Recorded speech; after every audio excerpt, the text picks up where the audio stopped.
Welcome to ABC. Appearance, Body Language, Communication. അപ്പിയറൻസിൽ നിന്ന് തുടങ്ങാം. Appearance എന്നാൽ എന്താണ്? താങ്കൾ എങ്ങനെയാണ് പ്രസന്റ് ചെയ്യാൻ താല്പര്യപ്പെടുന്നത്? ഇപ്പോൾ കാണുന്ന ഇമേജസിൽ നിന്നും ഏതെങ്കിലും ഒന്ന് ചൂസ് ചെയ്യുക. അഗെയിൻ ചൂസ് ചെയ്യുക. ഐ എം ഷുവർ താങ്കൾ ഈ ഇമേജസ് ആയിരിക്കും ചൂസ് ചെയ്തിട്ടുണ്ടാവുക. സോ ഇപ്പോൾ താങ്കൾ എന്താണ് ചെയ്തത്? അപ്പിയറൻസ് ബേസ് ചെയ്തിട്ടാണ് ഈ ഇമേജസ് താങ്കൾ അപ്രൂവ് ചെയ്തത്.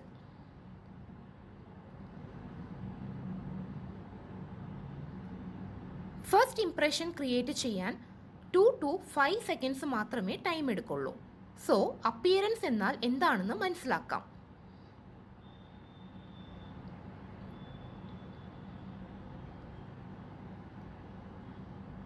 താങ്കളുടെ കസ്റ്റമർ ശ്രദ്ധിക്കുന്ന ആദ്യത്തെ കാര്യം താങ്കളുടെ ഫേസ്.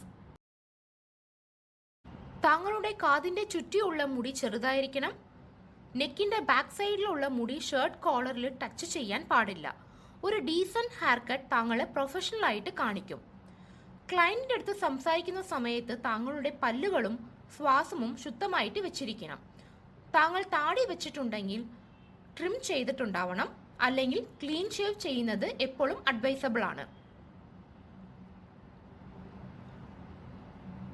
വൈറ്റ്, ബ്ലൂ, ഗ്രേ പോലെ ഉള്ള ലൈറ്റ് കളർ ഷർട്ട് വിയർ ചെയ്യുക.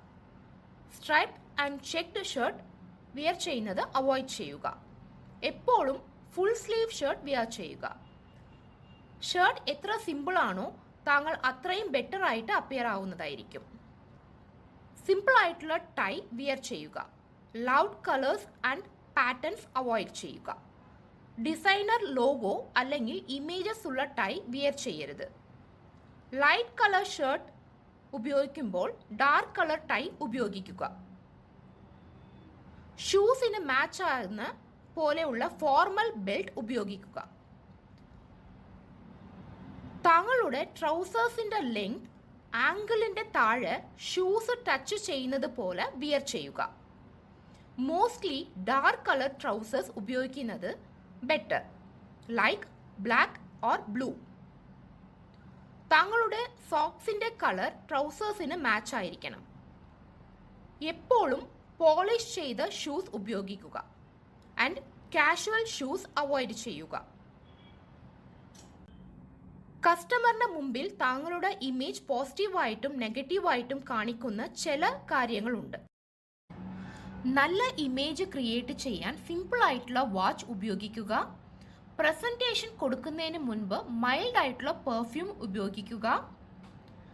താങ്കളുടെ വിസിറ്റിംഗ് കാർഡ് നൽകാൻ വേണ്ടി വാലറ്റ് എടുക്കുമ്പോൾ അത് നീറ്റായിട്ടും ഓർഗനൈസ്ഡ് ആയിട്ടും ഉള്ളതുപോലെ ശ്രദ്ധിക്കുക. കാഷ്വൽ റിസ്റ്റ്ബാൻഡ്സ് എപ്പോഴും ഉപയോഗിക്കരുത്. മെയിൽ എംപ്ലോയീസ് പ്രസന്റേഷൻ കൊടുക്കുമ്പോൾ ഇയറിംഗ്സ് വിയർ ചെയ്യുന്നത് അവോയ്ഡ് ചെയ്യുക. ടൊബാക്കോ അല്ലെങ്കിൽ സിഗരറ്റ് ഉപയോഗിക്കുന്ന ശീലമുണ്ടെങ്കിൽ പ്രസന്റേഷന് മുമ്പ് മൗത്ത് ഫ്രഷ്നർ ഉപയോഗിച്ച് താങ്കളുടെ ശ്വാസം ഫ്രഷ് ആയിട്ട് വെക്കുക.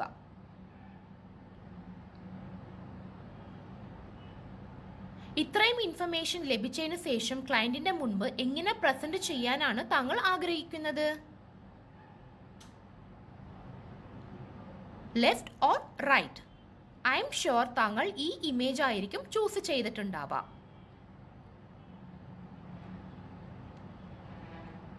ഇപ്പോൾ നമ്മൾ ബോഡി ലാംഗ്വേജിനെ കുറിച്ച് നോക്കാം.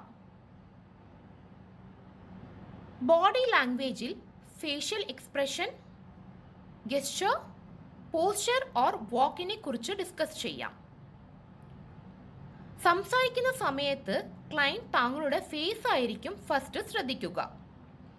സോ താങ്കൾ എപ്പോഴും ക്ലയന്റിന്റെ അടുത്ത് eye to eye contact maintain ചെയ്യണം. അതുപോലെ ഫേസിൽ എപ്പോഴും ഒരു സ്മൈൽ ഉള്ളതുപോലെ ശ്രദ്ധിക്കുക. സോ ഇതുകൊണ്ട് താങ്കൾ ഒരു പോസിറ്റീവ് എൻവിറോൺമെന്റ് ക്രിയേറ്റ് ചെയ്യാം. ഇപ്പോൾ താങ്കളുടെ ഗെസ്ചർ എങ്ങനെ ആയിരിക്കണമെന്ന് കാണാം. First, business hand shake. വരൂ, ഇതിനെക്കുറിച്ചുള്ള ഒരു വീഡിയോ നമുക്ക് കാണാം. If you're in business, you shake a lot of hands. So what does your handshake say about you and the people you're doing business with? Find out as we count down the top 10 bad business handshakes. Here we go with number 10, the sweaty palmer. A potential deal breaker. You can't escape this nervous, sweaty grip fast enough. Yes, wipe that off. Number 9, the lobster claw. When this person shakes your hand, they pinch your hand between their thumb and fingers. It's as if they're picking up a canapé. Definitely no good if you're allergic to shellfish. At number 8, we've got the fist bump. Nothing says I'm business savvy like a fist bump. And exploding it? Well, that's just not suitable at all, ever. Number 7, the wrestler. He flips his hand on top of yours to assert his dominance. Rumour has it, this is the guy who put the I in T. At number 6, it's the phantom. Wow, that was quick. Let's slow it down to see what happened there. Aha. Clearly, she's got more important places to be and more important people to see. The lingerer drops in at number 5. There's shaking hands and then there's holding hands. Obviously, the lingerer has no idea which is which. Awkward. Number 4, the decliner. Decliners are fastidious folk. They won't touch a doorknob without sanitizing it, let alone shake hands. Number 3, the tickler. Everything appears normal enough, and then something feels a bit odd. It's their middle finger stroking the palm of your hand. In second place, it's the vice. Once you escape the crushing grip of the vice, you can't help but feel sorry for him. He must feel terribly inadequate to shake hands like that. And here it is, the worst of the worst. The bottom of the barrel, the handshake only a mother could love. The dead fish. If handshakes say something about you, this one has to say you're a limp-wristed pushover who's easily battered into submission. Right hand shake എങ്ങനെയാണെന്ന് നമുക്ക് കാണാം.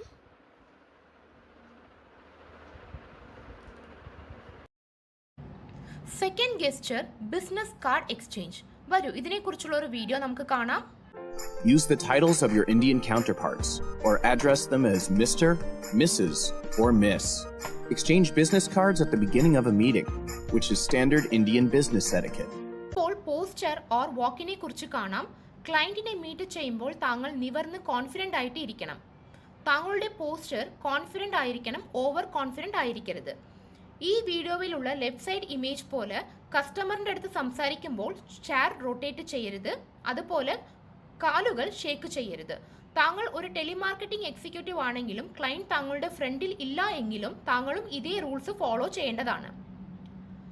ക്ലയന്റിന്റെ അടുത്ത് നിന്ന് സംസാരിക്കുമ്പോൾ കൈകൾ പോക്കറ്റിൽ വയ്ക്കരുത്.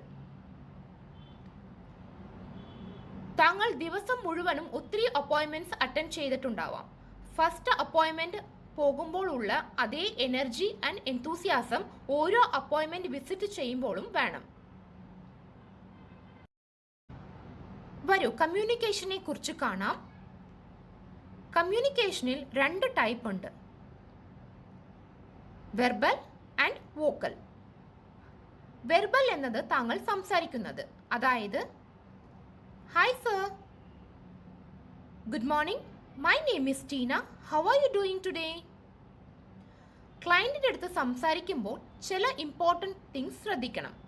ക്ലയന്റിന്റെ അടുത്ത് സംസാരിക്കുമ്പോൾ എപ്പോഴും പ്രൊഫഷണൽ വേർഡ്സ് ഉപയോഗിക്കുക. അതുപോലെ casual and friendly words avoid ചെയ്യുക. അടുത്തത്, അബ്യൂസീവ് ലാംഗ്വേജ് ഒരിക്കലും ഉപയോഗിക്കരുത്.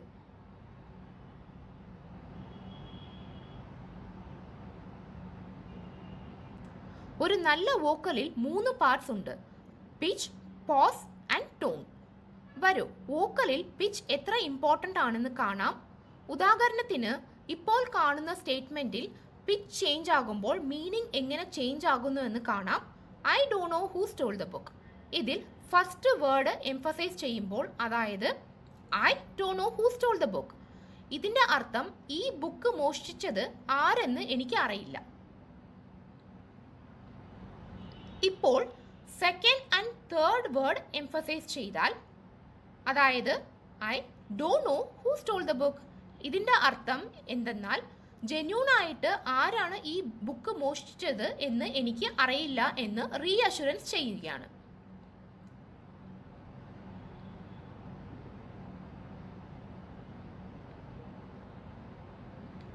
I don't know who stole the book, ഇതിൽ ഈ ബുക്ക് ആരാണ് മോഷ്ടിച്ചത് എന്ന് എനിക്ക് അറിയില്ല എന്നാണ് ഞാൻ പറയാൻ വരുന്നത്. I don't know who stole the book, ഇതിൽ സ്റ്റോൾ എന്ന വാക്കിനെ എംഫസൈസ് ചെയ്ത് ഇത് ഒരു മോഷണമാണെന്ന് പറയുകയാണ്. I don't know who stole the book, ഇവിടെ ദ ബുക്ക് എന്ന വാക്കിനെ എംഫസൈസ് ചെയ്ത് ആ സ്പെസിഫിക് ബുക്ക് മോഷണം പോയെന്ന് പറയുകയാണ്. ഒരു ചെറിയ മെസ്സേജ് കമ്മ്യൂണിക്കേറ്റ് ചെയ്യാൻ പിച്ച് എത്ര ഇമ്പോർട്ടൻ്റ് ആണെന്ന് ഈ എക്സസൈസ് മുഖേന മനസ്സിലാക്കാൻ പറ്റിയിട്ടുണ്ടാവും. ഹെൻസ് പ്രസന്റേഷൻ കൊടുക്കുമ്പോൾ പിച്ച് ശ്രദ്ധിക്കുക. ഇപ്പോൾ പോസിന്റെ ഇമ്പോർട്ടൻസിനെ കുറിച്ച് കാണാം. ഉദാഹരണത്തിന് ഇപ്പോൾ കാണുന്ന സ്റ്റേറ്റ്മെന്റ് പോസ് ചെയ്ത് പറയാം.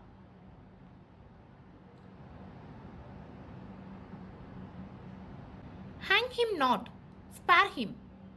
ഹാങ് ഹിം നോട്ടിന് ശേഷം പോസ് ചെയ്താൽ അദ്ദേഹത്തിന് ഹാങ് ചെയ്യരുത്, വിട്ടേക്കൂ എന്നാണ് അർത്ഥം. Hang him not spare him. Hang ഹിമ്മിന് ശേഷം പോസ് ചെയ്താൽ ഞാൻ പറയാൻ ഉദ്ദേശിക്കുന്നത് അദ്ദേഹത്തിന് ഹാങ് ചെയ്യൂ, വിടാൻ പാടില്ല എന്നാണ് അർത്ഥം. ഹെൻസ് പ്രസന്റേഷൻ കൊടുക്കുമ്പോൾ പോസ് കറക്റ്റായിട്ട് ഉപയോഗിക്കുക, അല്ലെങ്കിൽ താങ്കൾ ഉപയോഗിക്കുന്ന വാക്കുകളുടെ അർത്ഥം എങ്ങനെയാ മാറാ എന്ന് ഈ എക്സാമ്പിളിലൂടെ താങ്കൾ മനസ്സിലാക്കിയിട്ടുണ്ടാവും. ഇപ്പോൾ വോക്കലിന്റെ ലാസ്റ്റ് ആൻഡ് ഇമ്പോർട്ടൻറ്റ് പാർട്ടിനെ കുറിച്ച് കാണാം, അതായത് ടോൺ.